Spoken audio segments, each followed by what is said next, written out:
That was probably one of the worst losses of the entire season. By far. That was right up there with the 76ers loss. This might be worse. Considering the fact that the Denver Nuggets were up 19 points at one point in this game. Y'all, I'm SwipaCam. Welcome to the channel. I'm so glad that you're here. Aren't you glad that you chose to spend a part of your evening with us after watching the Nuggets? Welcome to the channel. Hit the subscribe if you're just as frustrated as I am. Hit the subscribe button if you don't understand why the Nuggets continue to have these utter collapses and you would like an answer to the question how it continues to happen. I'm going to talk about it in this episode, but hit the subscribe button, you all. We have officially been here for 1 year.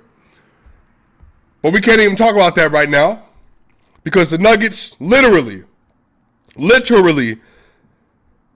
just gave up one of the worst deficits of the season, 19 points. This is from StatMuse. Nikola Jokic tonight had 29 points, 21 rebounds, and 5 assists. His team blew a 19-point lead, and he was the only positive plus-minus on tonight.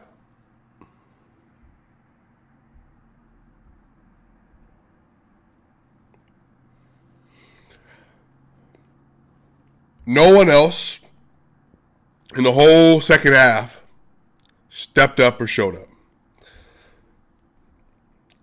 They extended the lead, a couple digits here and there. But when it came time to it, the Nuggets were outscored by over 20 points. The Denver Nuggets ended the third quarter up 94-77.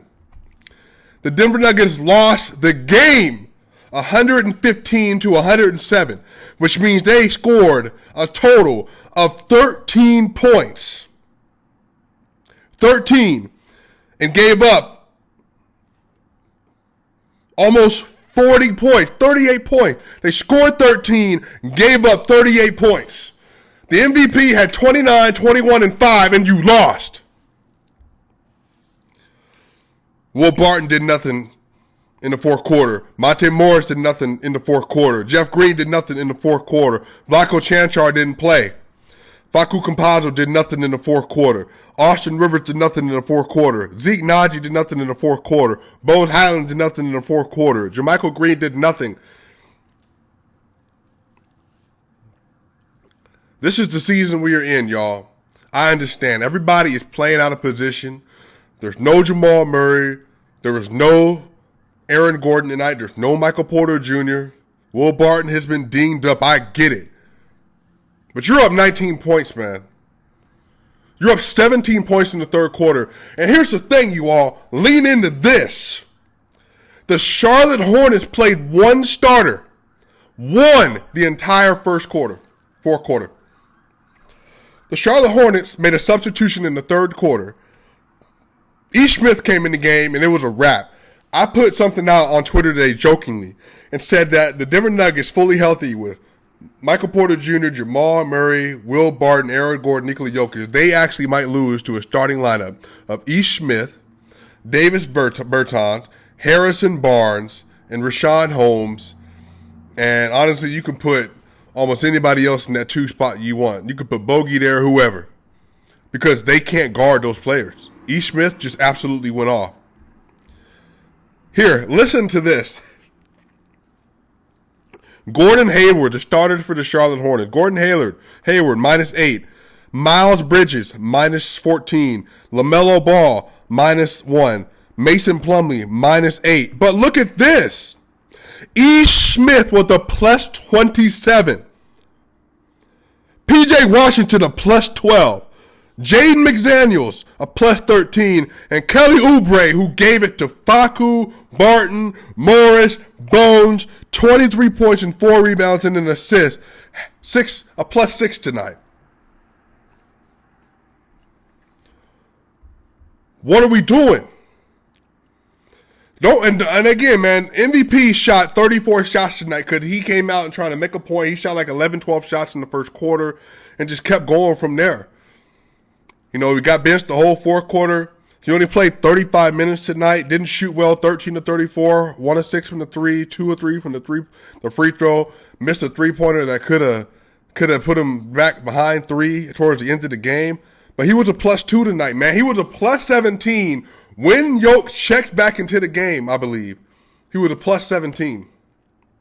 He ends at a +2 because nobody else did anything when it mattered tonight. I mean, we were playing. They were celebrating in the second quarter and third quarter.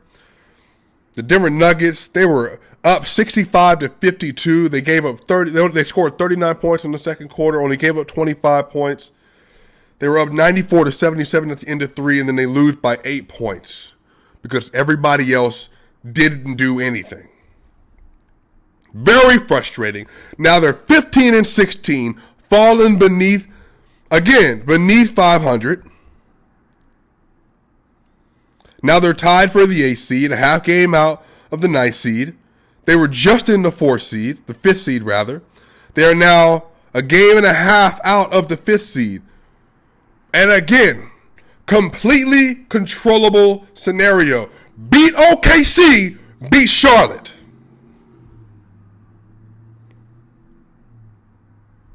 The Charlotte Hornets, in case you were asking,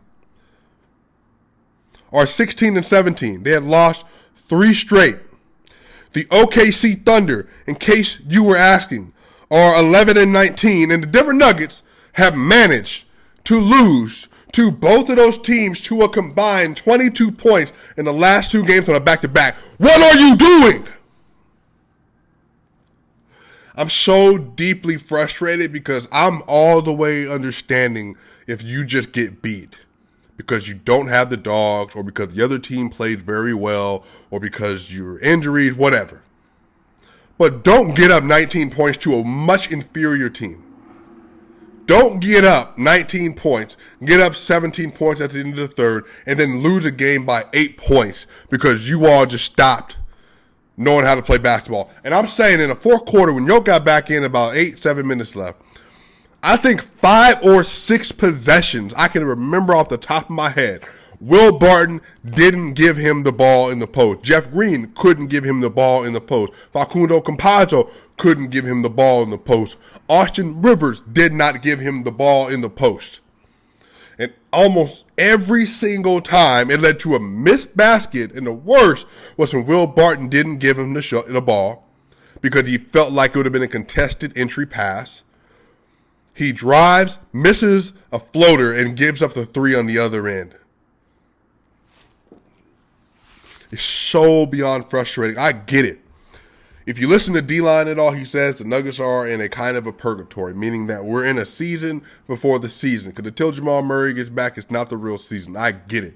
But what you can do is control your effort and control that when you have an opportunity to get a steal of a win, you do it.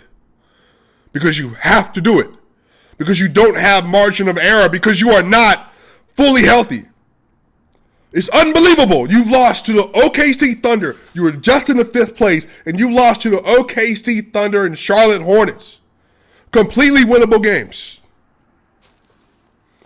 Now, I'm frustrated at this point in time in the season because I'm watching the Nuggets make bonehead decisions. I'm frustrated because I know Jokic is literally doing everything he can. He's understanding that he doesn't have the best teammates around him. He's understanding it's going to take time. But at the end of the day, this is why I said what I said yesterday about Jokic stepping up his leadership. When you have a chance to get an easy win against OKC, you get it done. Kobe Bryant, Michael Jordan, you come away with those victories because you have to. Because eventually you're going to have these bad off nights and you need those wins to stay afloat or to stay at the top of the conference or to make sure you're staying in the playoffs. Because these are the wins that bite you. You're going to tell me right now, you know what? Honestly, I know it doesn't matter in the long run. But what I'm saying at the end of the year, when it comes to standing and placement, when you are fully available, maybe it won't matter because you're just going to have one of the better teams anyway, but you want to be able to have it mean something. And so it's just so frustrating that they did this, man. Just beyond frustrating. Beyond frustrating. Yeah, they can't. The Nuggets, Joel Rush, writer for Forbes, covers the NBA. The Nuggets outscored by 25 in the fourth quarter. That's the most ever in team history, from Chris Marlowe. Yeah, man. They just gave up. They gave the lead up. They just cashed in. They said it is what it is. So I'm very frustrated. You all are below 500. They have another game coming up here soon. Hopefully they show up for that game. They're playing against the Clippers on Sunday. But this is my point. You had a day off tomorrow. You have another day off after that. Earn your win today. Stack OKC, stack Charlotte, move on with 2 extra wins in your bag. That way you could be up 3 wins, 3 over 500 going into the Clippers game. And now you got to fight back from underneath 500 again because you gave up a 19-point lead. It doesn't make any sense, and it's inexcusable. Anyway, you all, that's going to do it for this episode. Hit the subscribe button, you all. We will be back on Sunday. Keep it going. Let's get it, Swipe Game.